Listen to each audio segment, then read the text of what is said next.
और जो तलबा और तलबात आपके दरमियान अभी पेश कर रहे थे, उसी एतबार से आप फिर बाज़ाब्ता जो है बच्चों का प्रोग्राम शुरू किया जा रहा है।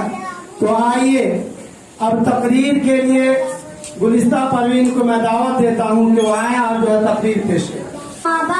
मोहतरम साथियों, असातिज़ा कराम, दुगन फरमाना वो हैदर अली और उनके साहबजादा टीपू सुल्तान के जिक्र के बगैर जंग आजादी की तारीख अधूरी होगी।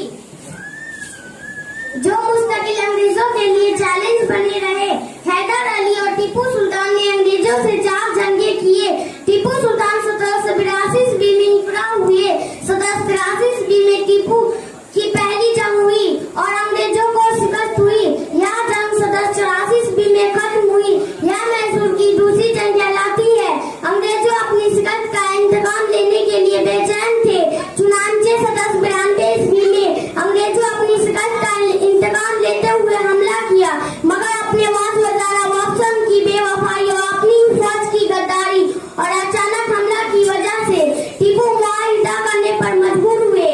टीपू बतौर तवान 3 करोड़ रुपए इस निस्फ इलाका और 2 शहजादों को बतौर यह कमाल अंग्रेजों को देना पड़ा। टीपू हिंदुस्तान के महाराजों और नवाबों को अंग्रेजों से जंग पर आमादा करने की कोशिश की।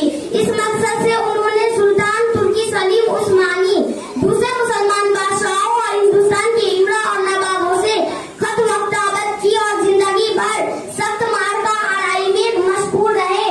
करीब था कि अंग्रेजों के सारे मंसूबों पर पानी फिर जाए और वह इस मुल्क से बिल्कुल बेदखल हो जाए, मगर अंग्रेजों ने जुनूबी के इमरा को अपने साथ मिलाया और आखिरकार इस मुजाहिद बादशाह ने 4 मई 1799 ईस्वी को सुरिंगापट्टनम के मार्का में शहीद होकर सुरखुरें हासिल की।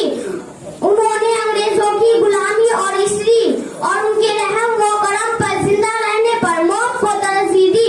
उनका मशहूर तारीख मकबूला है कि गीदड़ की 100 साल जिंदगी से शेर की 1 दिन की जिंदगी अच्छी है।